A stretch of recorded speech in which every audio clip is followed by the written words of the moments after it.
Welcome to my channel Lakshmi Ramana recipes. ఈరోజు మనం మంచి హెల్దీ రెసిపీని ప్రిపేర్ చేసుకుందామండి. అదే కొబ్బరితో బొబ్బట్లండి. మామూలుగా మనం శనగపప్పుతో చేస్తూ ఉంటాం, కానీ పచ్చి కొబ్బరితో కూడా మనం బొబ్బట్లని చాలా ఈజీగా టేస్టీగా ప్రిపేర్ చేసేసుకోవచ్చండి.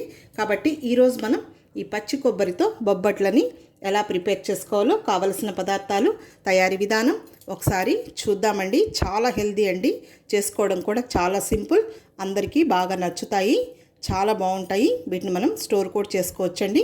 కాబట్టి ఈరోజు మనం ఈ కొబ్బరి బొబ్బట్లని ఎలా ప్రిపేర్ చేసుకోవాలో కావలసిన పదార్థాలు, తయారీ విధానం ఒకసారి చూద్దామండి. ఇక్కడ నేను ఒక పావు కేజీ మైదా పిండి తీసుకున్నానండి. ఇప్పుడు ఇందులో కొద్దిగా సాల్ట్ వేసుకోవాలి. ఇదంతా ఒకసారి కలిపేసుకోవాలి. ఇప్పుడు ఇందులో నీళ్లు వేసేసుకొని మనం చపాతీ పిండి కలుపుకుంటాం కదా అండి, ఆ చపాతీ పిండి కంటే కొద్దిగా లూజ్గా ఉండాలి పిండి అనేది. ఇప్పుడు ఇదంతా కూడా బాగా కలిపేసుకోవాలి. ఇక్కడ చూడండి, పిండి అనేది మనం ఈ విధంగా కలుపుకోవాలి. ఇప్పుడు ఇక్కడ ఒక 2 టేబుల్ స్పూన్ల నూనె వేసేసుకోవాలి. ఇప్పుడు ఆయిల్లో ఈ పిండినంతా కూడా ఒకసారి బాగా మిక్స్ చేసుకోవాలి. ఇలా మనం పిండిని కలిపేటప్పుడే ఈ విధంగా వేళ్ళతో నొక్కుతూ ఈ ఆయిల్లో బాగా మిక్స్ చేసేసుకోవాలి. చూడండి, మనకు పిండి అనేది ఈ విధంగా ఉండాలి. ఇప్పుడు మూత పెట్టేసుకొని 1 గంట పాటు ఈ పిండిని బాగా నాననివ్వాలి. ఇక్కడ నేను ఒక కొబ్బరికాయ అండి, పచ్చి కొబ్బరి, ఒక కొబ్బరికాయ తీసుకున్నాను. ముక్కలుగా కట్ చేసేసుకొని, వెనకలేమి ఆ బ్లాక్ పార్ట్ తీయలేదు, చిన్న చిన్న ముక్కలుగా కట్ చేసేసుకొని ఈ విధంగా మిక్సీలో వేసేసుకొని, చూడండి ఈ విధంగా మిక్సీ పట్టి పెట్టేశాను. ఇక్కడ నేను ఒక 150 గ్రాముల బెల్లం తీసుకున్నానండి. బెల్లంని ఇలా కొట్టి వేసేసుకోవాలి. ఇలా ఒక ప్యాన్లోకి తీసుకొని ఈ పచ్చి కొబ్బరిని కూడా వేసేసుకుందాము. మనం తురమకుండా ఇలా మిక్సీ వేసేసుకున్నామంటే మనకు ఈజీగా అయిపోతుందండి.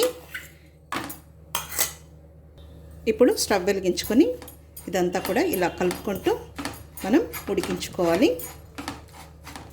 ఇందులో ఏమీ మనం నీళ్లు వేయాల్సిన అవసరం లేదండి. ఇలా కరుగుతూనే మనకు సరిపోతుంది. కరిగితే చూడండి, ఇప్పుడు మనకు ఈ విధంగా రెడీ అయింది. ఇది మనకు ఇంకొంచెం సేపు ఉడకాలి. పెనానికి విడిపోయేటట్లు మనం ఇలా కలుపుకుంటూ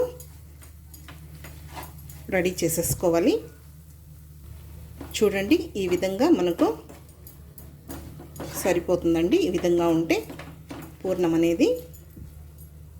ఇప్పుడు ఇందులో 1 టీ స్పూన్ ఇలాచీ పౌడర్ వేసుకోవాలి. 1 టీ స్పూన్ నెయ్యి వేయాలి. ఇప్పుడు ఇదంతా ఒకసారి కలిపేసేసుకుందాం. ఫ్లేమ్ని మీడియంలోనే ఉంచి మనం మిక్స్ చేసుకోవాలి. చూడండి, ఈ విధంగా ఉంటే సరిపోతుంది. మళ్ళీ మనకు చల్లారిన తర్వాత గట్టిగా అయిపోతుంది. ఇప్పుడు మనం స్టవ్ ఆఫ్ చేసేసుకుందాం. ఇది చల్లారనివ్వాలి. చూద్దామండి, ఇప్పుడు మనకు మైదా పిండి బాగా నానిపోయి ఉంటుంది. చూడండి, ఈ విధంగా నానిపోయింది. ఇప్పుడు మనం ముందుగా చేసి పెట్టుకున్న ఈ కొబ్బరి పూర్ణాన్ని చూడండి ఈ సైజులో బాల్స్ చేసి పెట్టేసుకోవాలి. ఈ సైజులో చేసుకుంటే సరిపోతుంది. చేతికి కొంచెం నీళ్లు కానీ, నూనె కానీ, నెయ్యి కానీ అప్లై చేసుకుంటే సరిపోతుంది. ఈ విధంగా చేసి మనం ప్లేట్లో పెట్టేసేసుకుంటే మనం బొబ్బట్లు త్వరగా చేసేసుకోవచ్చు. ఇప్పుడు చపాతీ పీట తీసుకోవాలి. ఇలా ఒక ప్లాస్టిక్ పేపర్ని పెట్టేసుకోవాలండి, కవర్ని. మీకు అరిటాకు అవైలబుల్ ఉంటే అరిటాకులో కూడా చేసుకోవచ్చు. ఇప్పుడు ఈ పిండిని కొద్దిగా తీసుకోవాలండి. చూడండి, ఈ సైజులో తీసుకుంటే సరిపోతుంది. ఇప్పుడు ఈ కవర్ పైన కొద్దిగా నూనె వేసుకోవాలి. ఇప్పుడు ఈ నూనెనంతా కూడా ఇలా స్ప్రెడ్ చేసుకోవాలి. ఇప్పుడు మనం మైదా తీసుకున్నాం కదా, దాన్ని ఇలా పెట్టేసుకొని ఈ విధంగా తట్టుకోవాలి. చూడండి, ఈ సైజులో తట్టేసుకుంటే సరిపోతుంది. ఇప్పుడు మనం చేసి పెట్టుకున్న ఈ కొబ్బరి పూర్ణాన్ని ఇలా పెట్టేసుకొని ఈ పిండినంతా ఇలా పైన కప్పేసేయాలి. ఇప్పుడు పైన ఉన్న ఎక్స్ట్రా పిండిని తీసేసుకోవాలి. ఇదంతా కూడా కవర్ చేసేసుకోవాలి. ఇప్పుడు మళ్ళీ ఇలా రౌండ్గా చేసేసుకోవాలి. ఇప్పుడు ఇలా పెట్టేసుకొని చేతికి కొంచెం నూనెని అప్లై చేసేసుకొని ఇలా పలుచగా తట్టేసుకోవాలి. ఈ విధంగా పలుచగా చేసేసుకోవాలి. చూడండి, ఇంత పలుచంగా తట్టేసుకుంటే సరిపోతుంది.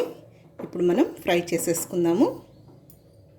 స్టవ్ వెలిగించుకొని దోస ప్యాన్ పెట్టుకోవాలి.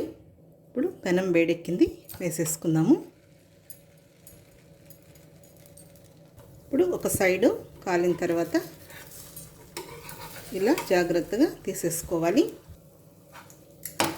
ఇంకొక సైడ్కి తిప్పేసుకోవాలి. ఇప్పుడు మనం నెయ్యితో ఫ్రై చేసేసుకుందాము.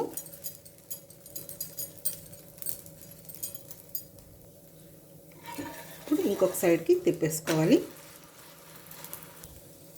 ఇంకొక సైడ్ కూడా నెయ్యిని అప్లై చేసేసుకోవాలి. ఇలా రెండు వైపులా మంచి కలర్ వచ్చే వరకు ఫ్రై చేసేసుకోవాలి. ఓకే అండి, మంచి కలర్ వచ్చింది, తీసేసుకుందాం. ఇంక ఇదే విధంగా అన్నీ చేసేసుకోవాలి.